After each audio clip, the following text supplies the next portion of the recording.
Hello hi అందరికీ నమస్కారం. ఈరోజు మనం చెన్నైలో లాస్ట్ డే అనమాట. ఈరోజు మనం ఎక్కడికి వెళ్తున్నామంటే శాంత్ తోమా అని ఉంది, అంటే సెయింట్ తోమా గారి సమాధి ఉంటుంది, అక్కడ చర్చి ఉంటుంది శాంత్ తోమా అని. ఆ చర్చి దగ్గరికి వెళ్తున్నాం. తర్వాత కపిలేశ్వర స్వామి టెంపుల్ సంథింగ్ ఏదో ఉంది, అది కూడా కవర్ చేద్దాం.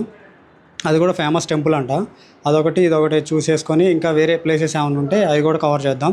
ఎందుకంటే ఈరోజు లాస్ట్ డే కాబట్టి మేము 10కి మా ట్రైను. సో మేము 9 కల్లా స్టేషన్లో ఉండేటట్టు రీచ్ అయ్యేటట్టు చూసుకోవాలి. కాబట్టి ఆ లోపు ఏ ప్లేసెస్ అయితే కవర్ చేయగలనో అవన్నీ కవర్ చేసి మీకు చూపిస్తా. ప్రజెంట్ అయితే మనం బ్రేక్ఫాస్ట్ చేసేసి వెళ్ళిపోదాం. ఫుల్ హ్యూమిడిటీ బొబ్బ, అసలు ఎంత చెమటలు అంటే ఇప్పుడే స్నానం చేసినా అసలు ఫుల్ చెమటలు వస్తున్నాయి ఇక్కడ. సో ఇప్పుడైతే కిందకి వెళ్ళిపోదాం, ఎందుకంటే కిందే కదా రెస్టారెంట్, అక్కడ తినేసి మనం స్టార్ట్ అయిపోదాం.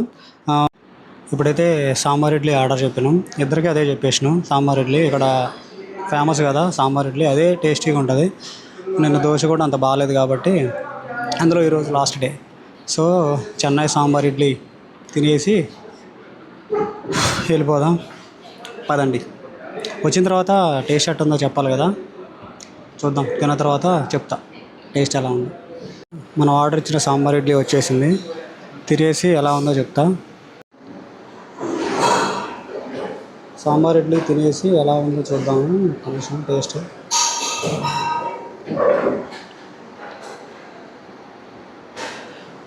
సాంబార్ ఇడ్లీ చెన్నై సాంబార్ ఇడ్లీ సూపర్ ఉంది.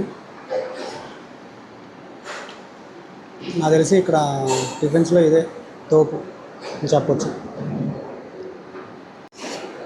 తిన్న తర్వాత మళ్ళీ కలుద్దాం. ఇప్పుడైతే మేము తిన్న తర్వాత చెన్నై సెంట్రల్కి వెళ్ళాలి, అక్కడి నుంచే బస్సెస్ ఉంటాయి. తినేసి అక్కడికి వెళ్దాం. ప్రజెంట్ అయితే మేము చెన్నై సెంట్రల్ నుంచి స్టార్ట్ అయినాం, అంటే బస్సులో. ఇక్కడ నుంచి డైరెక్ట్ బస్సెస్ లేవంట శాంతం చర్చ్కి. శాంతం బీచ్ అని ఉంది, ఆ బీచ్ నుంచి నడిచి వెళ్ళొచ్చు అంట. అయితే మ్యాప్స్లో చూస్తే అక్కడ 280 మీటర్స్ నుంచి 300 మీటర్స్ ఉంది. సో నడిచి వెళ్ళాలి అని చెప్పేసి మేము మొన్న ఎక్కినాం కదా టూరిస్ట్ బస్సు, ఆ టూరిస్ట్ బస్సులోనే వెళ్తున్నాం. అక్కడ దిగేసి మేము వెళ్ళిపోతాం ఇక నడుచుకుంటూ. మేము ఇప్పుడైతే స్టార్ట్ అయినాం, బస్సు కూడా స్టార్ట్ అయిపోయింది. ఇప్పుడే శాంతం బీచ్ బస్ స్టాప్లో దిగేసినాం. ఇక్కడ ఇదే ఇప్పుడు మీకు కనపడేది ఇది బస్ స్టాప్. ఇది బస్ స్టాపు, ఇది బీచ్.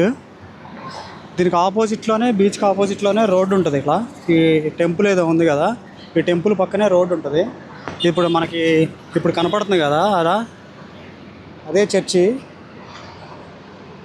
ఇప్పుడు కనపడేదే అక్కడ చర్చి. ఇప్పుడు ఇది ఇక్కడ కనపడుతుంది కదా మీకు, ఇది కనపడుతుంది కదా, ఇది చర్చి ఇది. సో శాంతం బీచ్ దగ్గర దిగేసి ఒక 250 నుంచి 300 మీటర్స్ ఉంటుంది, అది నడిస్తే మనకు చర్చి వచ్చేసిద్ది. మేము చెన్నై సెంటర్లో ఆటో వాళ్ళని అడిగితే ఈచ్ పర్సన్ 150 అడిగారు, ఏది డైరెక్ట్గా చర్చి దగ్గరకు రావడానికి. కానీ మనకి ఇప్పుడు టూరిస్ట్ బస్సు ఉంది కదా, ఆ టూరిస్ట్ బస్సే మేము మొన్న ఎక్కినాం, ఆ బస్సులోనే వచ్చినాం. ఈచ్ వన్ 30 రూపీస్ తీసుకున్నారు, అంతేనా? ఈచ్ వన్ 30 రూపీస్ తీసుకున్నారు. 60 రూపీస్లో మేము ఇదే శాంతం బీచ్ అని ఉంటుంది, ఆ బీచ్ దగ్గర దిగేసి మనం నడుచుకుంటూ వస్తే మనకి ఎదురుగే చర్చి కనపడిద్ది. ఆ బీచ్ ఎదురుగే మనకి చర్చి కనపడిద్ది. అక్కడ నుంచి నడుచుకుంటూ రావడమే 300 మీటర్స్. ఇది బెటర్, ఇంకా మనీ సేవ్, మనకి టైం కూడా సేవ్ అయిపోద్ది. మీరు వద్దాం అనుకుంటే మాత్రం చెన్నై సెంట్రల్ నుంచి ఆటోకి కానీ డైరెక్ట్గా రావద్దు, బస్సులోనే రండి. బడ్జెట్ వస్తుంది, బడ్జెట్లో రావచ్చు. బస్సెస్ కూడా అవైలబుల్గా ఉన్నాయి శాంతం బీచ్కి. వచ్చేసినాం సెయింట్ తోమా గారి చర్చి. ఇది చాలా బాగుంది. ఇది ఇంటర్నేషనల్ శ్రేణి కూడా. మనకి తోమా గారి సమాధి ఇక్కడే ఉంటుంది. చాలా బాగుంది చర్చి అయితే. ఇక్కడ ఇటు సైడు మేరీమాత స్టాచ్యూ కూడా ఉంది, ఒకసారి చూడండి. ఇది కూడా సూపర్గా ఉంది.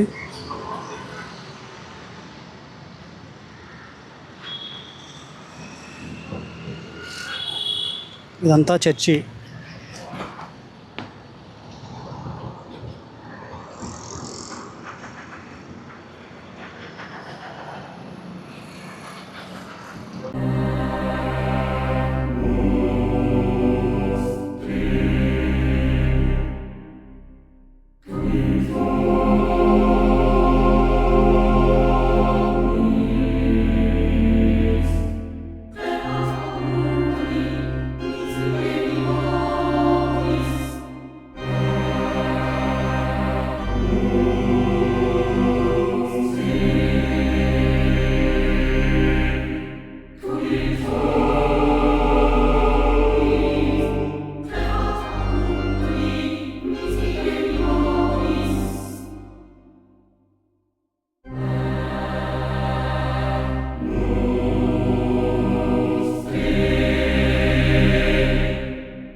ఈరోజైతే శాన్ తోమా చర్చికి వెళ్ళొచ్చేసినాం ఆల్రెడీ.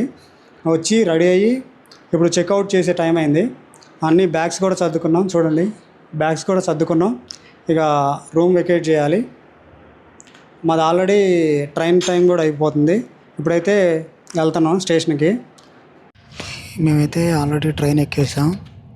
ప్రజెంట్ ట్రైన్లోనే ఉన్నాను. ఆల్రెడీ స్టార్ట్ అయింది చెన్నై సెంట్రల్ నుంచి తమిళనాడు ఎక్స్ప్రెస్.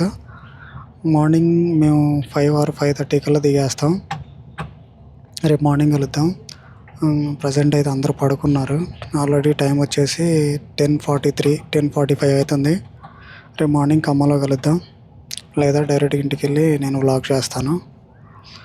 ఇప్పటివరకు అయితే పడుకుంటా. Good night, bye. మేమైతే ఇంటికి వచ్చేసాం ఫైనల్గా. మనం చూసిన చర్చి ఉంది కదా, సెయింట్ తోమా గారిది. అది 1523లో స్థాపించారు. అది మనకి 1896లో దాని ఇప్పుడు రీసెంట్గా ఉన్న చర్చి అయితే కట్టడం జరిగింది. దాని చరిత్ర వచ్చేసి 503 సంవత్సరాలు పైనే ఉంది ఆ చర్చి. ఇది యాక్చువల్గా అది సమాధి. ఆయన సెయింట్ థోమాస్ మౌంటైన్ ఉంటుంది, సెయింట్ థోమా మౌంటైన్ ఉంటుంది ఈ ఎయిర్పోర్ట్కి వెళ్ళే రోడ్లో. అక్కడ చనిపోతే అక్కడ అమరుడైతే ఆయన తీసుకొని వచ్చేసి ఇక్కడ సమాధి చేశారనమాట. ఈ తోమా గారు ఎవరైతే ఉన్నారో మనకి యేసు ప్రభువుకు సంబంధించిన 12 మంది శిష్యుల్లో ఒకరు. అయితే ప్రపంచంలో 3 శిష్యుల సమాధులు ఉన్నాయి. అందులో ఒకటి మన ఇండియాలోనే ఉంది, అది తోమా గారి సమాధి. ఇది ప్రపంచంలోనే వన్ ఆఫ్ ది శ్రైన్ అనమాట, మనకి ఇంటర్నేషనల్ శ్రైన్ ఇది. పుణ్యక్షేత్రం అనవచ్చు తెలుగులో. వన్ ఆఫ్ ది పుణ్యక్షేత్రం అనమాట మన ఇండియాలో. సో దానికి చాలా చరిత్ర ఉంది ప్రపంచంలో కూడా. 500 పైన ఇయర్స్ ఉన్న చర్చి అది. సెయింట్ తోమా గారు 52 ADలో మన ఇండియాకి వచ్చారు. 72 ADలో ఆయన చనిపోవడం జరిగింది. అంటే క్రీస్తు శకం 52లో వచ్చారు, క్రీస్తు శకం 72లో చనిపోయారు ఆయన. దాని తర్వాతే మనకి సెయింట్ తోమా సమాధి అనేది చెన్నైలో కట్టడం జరిగింది. మేము ఆ చర్చి తర్వాత మళ్ళీ కపిలేశ్వర టెంపుల్కి వెళ్దాం అనుకున్నాం. అది కాకపోతే అది క్లోజ్ అంట. అది 5 o'clockకి మళ్ళీ రీఓపెన్ చేస్తా అన్నారు. అందుకే అటు స్కెడ్యూల్లో మార్పు చేసుకొని ఓన్లీ చర్చి ఒక్కటే చూసుకొని వచ్చేసినాం. ఒకవేళ అది ఓపెన్ చేసి ఉన్నట్లయితే వెళ్ళేవాళ్ళం, బట్ అది క్లోజ్లో ఉంది కాబట్టి మేము ఆ వీడియో చేయలేదు. ఈసారి ఎప్పుడన్నా మళ్ళీ వెళ్తే చెన్నై తప్పకుండా కొన్ని ప్రదేశాలు మిస్ అయినాయి. ఇప్పటివరకు అయితే ఈ చర్చి ఒక్కటే వీడియో తీసుకున్నాం. ఈ చర్చి ఒక్కటే మనం వెళ్ళడం జరిగింది. చాలామంది అడుగుతున్నారు వెలంగిని బడ్జెట్ వీడియో అండ్ దానికి సంబంధించిన ట్రైన్స్ డీటెయిల్స్ కానీ, లేదా అక్కడ రూమ్స్ ఎలా బుక్ చేసుకోవాలని కానీ అన్ని డీటెయిల్స్ అడుగుతున్నారు. నేను దానికి సపరేట్ వీడియో చేస్తాను, రేపు అప్లోడ్ చేస్తాను. అది దాన్ని కూడా చూడండి. దాన్ని డీటెయిలింగ్గా చెప్తాను. ఎక్కడ అంటే ఖమ్మం నుండి ఉన్న ట్రైన్స్ వివరాలు, తర్వాత చెన్నై నుంచి ఉన్న ట్రైన్స్ వివరాలు అవన్నీ మీకు ఎక్స్ప్లెయిన్ చేస్తాను. రూమ్స్ ఎక్కడ తీసుకోవాలి, ఎంత ఉంది, బడ్జెట్ ఎంత అవుతుంది అప్రాక్స్గా చెప్తా. అన్ని డీటెయిల్స్ చెప్తాను. ఆ వీడియో కూడా తప్పకుండా చూడండి. చాలామంది అడుగుతున్నారు, డెఫినెట్గా చేస్తున్నా ఆ వీడియో. అవన్నీ డీటెయిల్స్ అన్నీ మీకు చెప్తాను. ఈ వీడియో అయితే ఇక్కడితో ఎండ్ చేస్తున్నాను. ఇప్పటితో మన వెలంగిని సిరీస్ అనేది ఎండ్ అయిపోయింది. ఇంటికి వచ్చేసినాం ఆల్రెడీ. సో ఈ వీడియో మీకు నచ్చినట్లయితే లైక్ చేయండి, షేర్ చేయండి, సబ్స్క్రైబ్ చేయడం మాత్రం మర్చిపోవద్దు. మళ్ళీ ఒక వీడియోతో మళ్ళీ కలుసుకుందాం. అంతవరకు సెలవు. జై హింద్.